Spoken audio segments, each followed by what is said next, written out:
The first vehicle does not die cleanly. It lurches forward through the smoke with one track half torn, turret slewing blind, armor glowing under first strike, as if the machine itself still refuses to accept what has happened. Behind it, more silhouettes are already coming out of the morning haze. Infantry fighting vehicles, armor carriers, tanks pushing hard through a narrow approach corridor, engines at full output, radios crackling, drones overhead, artillery walking closer by the second, and then the line starts to bend. Not collapse. Not yet.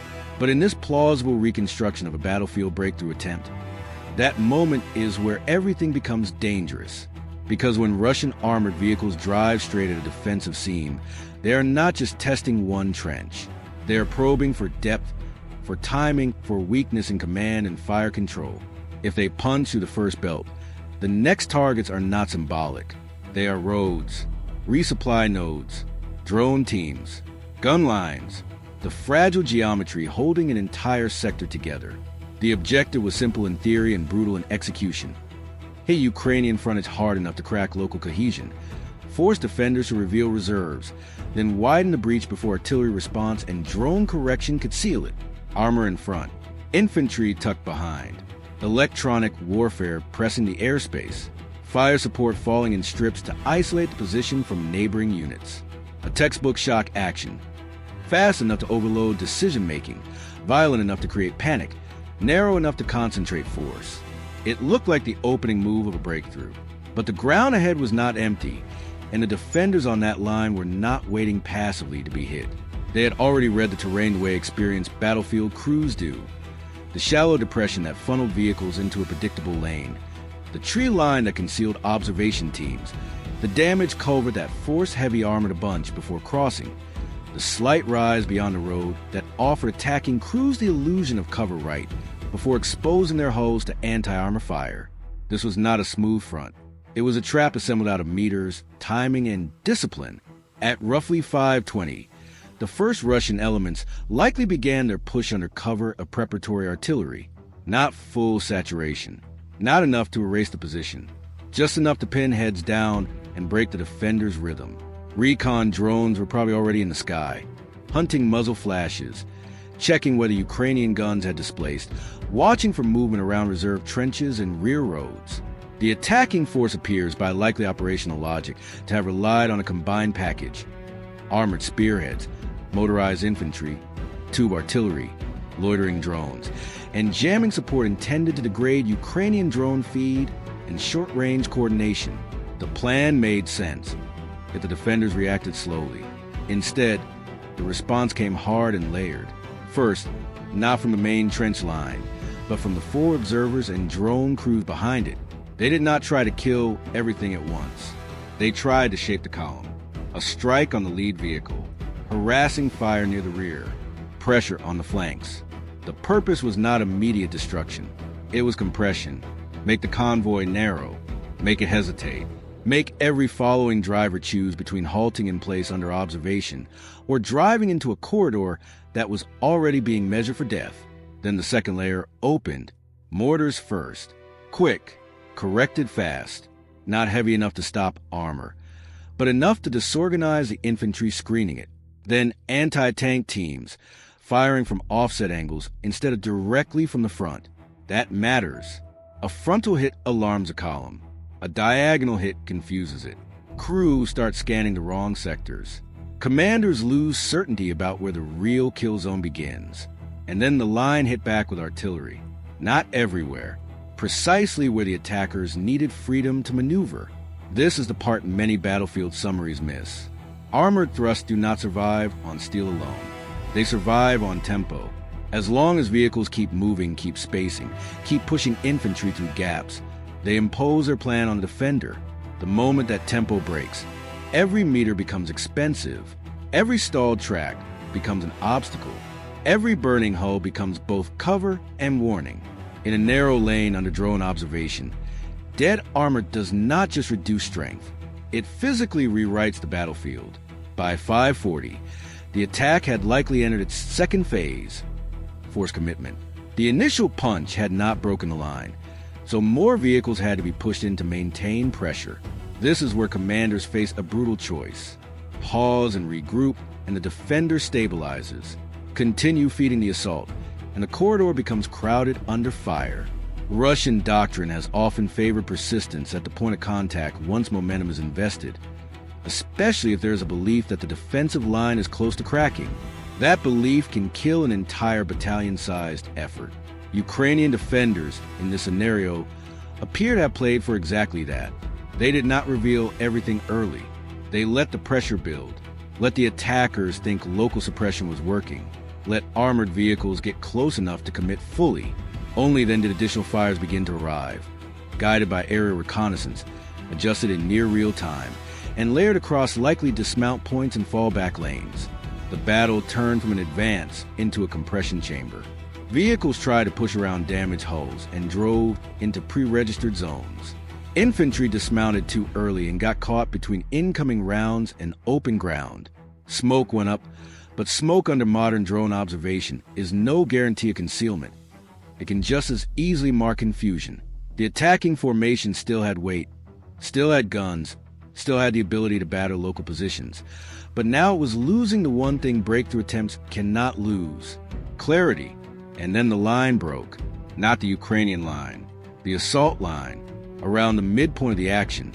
Somewhere close to the hour mark in a likely operational sequence, the complication arrived, the kind that changes a difficult defense into a near crisis.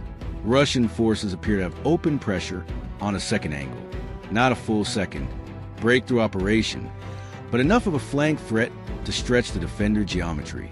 A separate fire mission hit rear routes. Drone interference intensified. Communications degraded. One of the Ukrainian anti-armor sectors briefly lost eyes on the forward lane, just as additional armored vehicles started moving through dust and smoke. That is how defensive plans begin to unravel, because the strongest trench in the world is useless if the information chain behind it goes dark. For several minutes, the battlefield likely became exactly what the attackers wanted: fragmented, reports conflicting, targets misidentified, reserve movement delayed because rear roads were under threat. A vehicle thought destroyed was still moving. A route thought closed was suddenly open.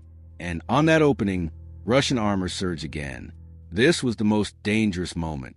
A pair of surviving assault elements, or more, could now attempt what the original plan had always aimed for: burst with battered frontage, outrun local defenders, and force the fight deeper into the rear, where mine belts were thinner and support teams more exposed. If even a few vehicles broke past the first trench belt with infantry close behind, the cost of sealing them off would rise sharply. Gun crews might have to displace under fire. Drone teams might be overrun. Logistics vehicles on the rear road might have to scatter. One local success could become a sector-wide emergency. So the Ukrainian response had to change from attrition to decision, not more random fire. One sharp countermove.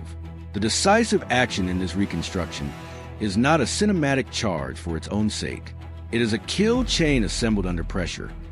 Reacquire the lane, isolate the spearhead, and sever the assault from its support before it can widen the breach. That means restoring observation first. A drone team relocates. Another feed comes back online.